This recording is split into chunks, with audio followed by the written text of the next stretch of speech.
I tried to teach you how to handle comics in the 6th grade, but oh no, you wanted to play Little League instead. Let's put a smile on that face. I do not mean to pry, but you don't by any chance happen to have 6 fingers on your right hand? Why, you stuck-up, half-witted, scruffy-looking nerve herder!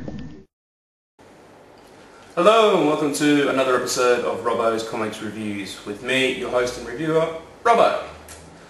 I've got 5 comics for you to review this week, so we'll get straight in on. First up is issue 21 of Batman and Robin.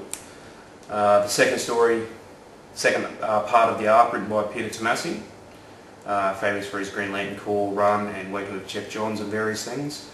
Looking like a pretty good story so far. It's definitely better than the last arc, written by Paul Cannell, which was a bit dry and uninteresting.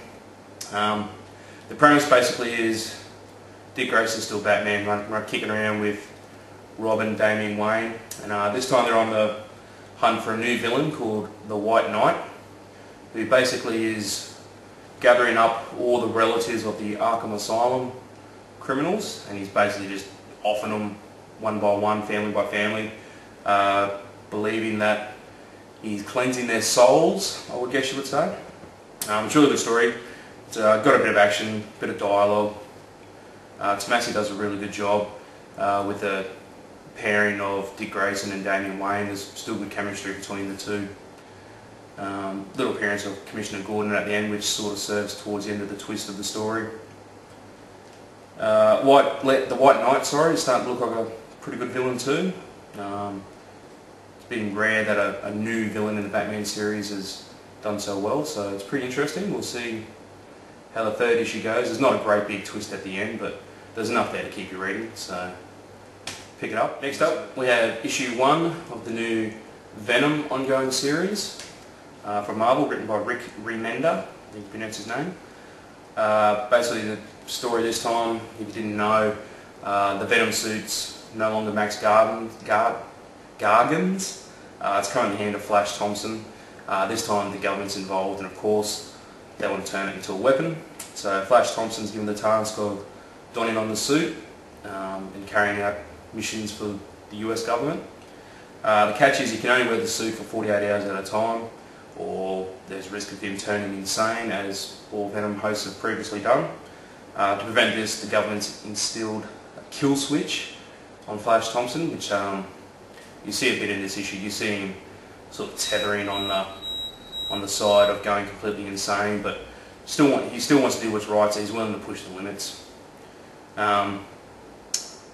So Flash Thompson, as the Venom's been sent in to track down an arms dealer who's invented a new sort of ammunition that can burn through any sort of metal, which sounds pretty cool. The biggest thing about this issue is not so much the weapons deal. He's not the big bad enemy. It's actually another old Spider-Man foe, Jack-o'-lantern. He's back, and he shows pretty much how wicked and evil he can be in this issue, destroying everything in his path. So Flash Thompson set in to retrieve the arms dealer for the government, as well as stopping Jack-o'-lantern in the process. A really good issue for the first issue.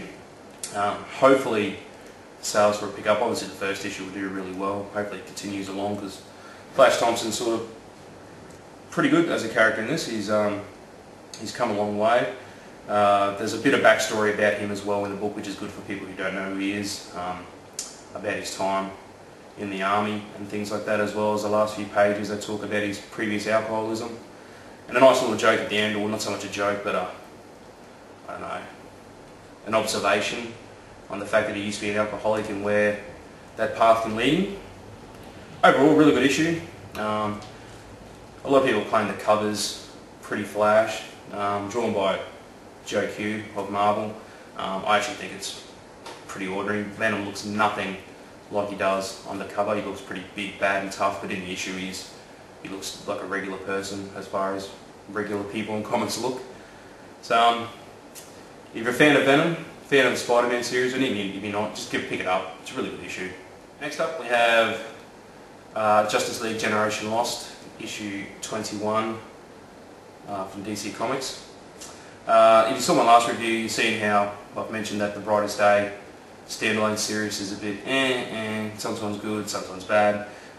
Generation Lost has been exactly the same. One issue's been really good, next issue's been pretty poor, not furthering the story. This one, again, goes on the same vein of not really pushing the story forward in terms of tracking down Max Lord, who is the main villain of this series. But it does a lot for character development.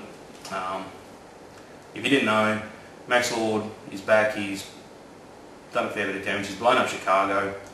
So this is the aftermath of that event. Last issue, without forgetting to mention, he killed the Blue Beetle, shot him straight between the eyes. So presumably that's the end of Blue Beetle, who was a member of the team. So like I said, this issue is dealing with the aftermath of it, the characters sort of dealing with what's going on, how they're failing to track down Max. There's some good interaction between characters, between Ice and Captain Atom. They share a moment. Rocket Red and Fire share a really interesting moment. And Booster just having a bit of a sooky cry over how he's to blame for everything, especially Blue Beetle's death. In the end, they all come together, and for those of you who haven't heard, I won't spoil it for you how it finishes in the end, but they come together as a team and get a nice little surprise from the end, which is, like I said, I won't spoil it, but after the last issue, it's sort of a bit, how the hell did that happen?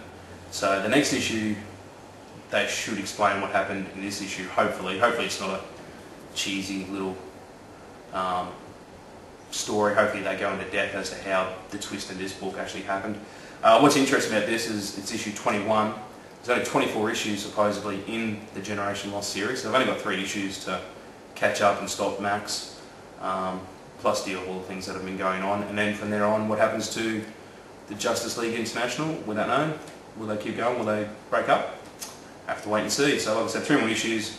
If you've missed the last 20 issues, you're not really, you could probably still jump in and know what's going on, because like I said, not much has really happened, but it might be a bit late for that. But if you've been reading it, this is one of the better issues. And now for issue 31 of The Secret Six from DC Comics, written by Gail Simone. I haven't read too much of Secret Six. I've picked up the odd book every now and then, but I'm far from putting it on my permanent list of books to read every week. But a lot of reviews have been done about The Secret Six and what a great series it is, how good Gail Simone is. She's the fanboy's favourite writer.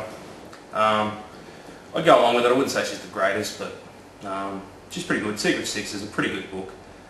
This issue, I think it's the start of a new arc.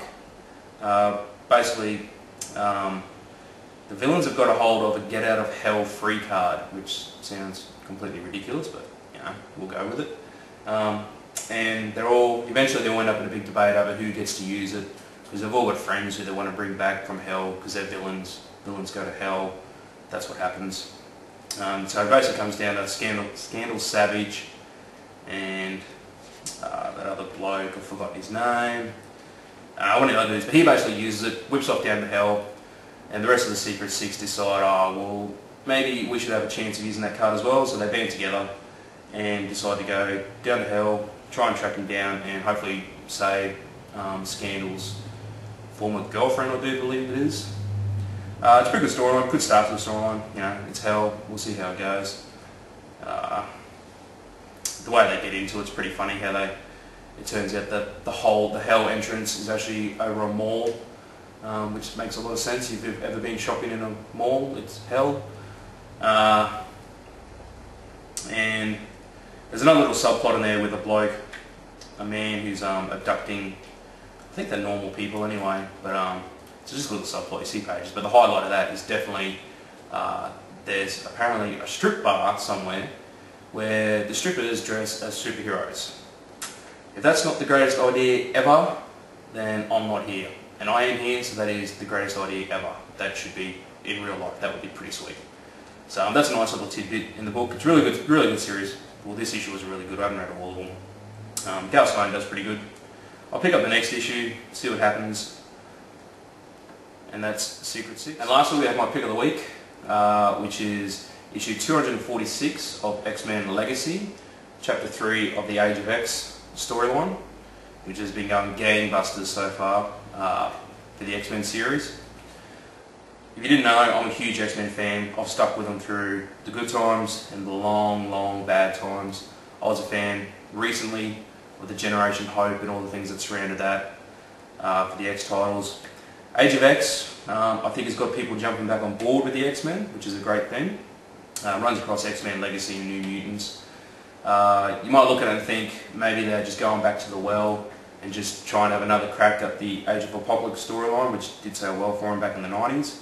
You can definitely see that in the Age of X series. There's a few different twists, namely, not Apocalypse of course, but Magneto looks like he's going to turn out to be the big bad guy, which is what makes this series great so far. Magneto's back to his old self. He's pretty much definitely been put out there as the bad guy while still appearing as the leader and saviour of the group of mutants who are left. Still focusing pretty heavy on Rogue, whereas in this book with this series she's known as Reaper and Legacy, she's called now.